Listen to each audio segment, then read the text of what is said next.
Visada galvojau, jeigu esi profesionalas viename žaidime, ar įmanoma savo įgūdžius perkelti į kitus žaidimus?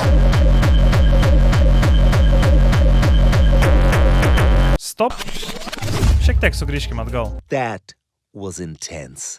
Aš Šeširo, streameris, buvęs League of Legends profesionalus žaidėjas.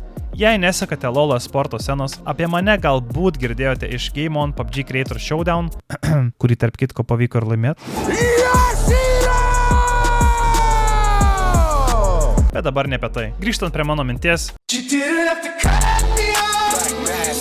esu daugybę kartų pasiekęs League of Legends Challenger reitingą. Impressive. Kas dažniausiai yra asocijuojama su pačiu sunkiausiai pasiekiamu reitingu iš visų competitive žaidimų. Ir visada turėjau šią mintį. Ar šie įgūdžiai ir patirtis, kurią sukaupiau per daugelį metų, gali persikelti į kitus žaidimus? Kad atsakyčiau šį klausimą, sugalvojau savo šiokį tokį iššūkį, kurio pasaulyje dar niekas nėra įgyvendinęs.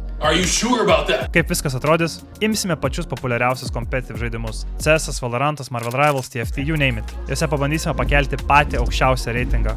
Ar blogiausio atveju būti tarp top 1% žaidėjų ranked lentelėje. Kas paprasčiau paaiškinus, tikslas būti aukštesnio reitingo už likusius 99% žaidėjų. Sakot neįmanoma? Na, tik vienas būdas išsiaiškinti. Visą šią kelionę galite stebėti mano Twitch bei YouTube streamuose. Gražaus vakaro, tikiuosi susimatysim ten. Peace.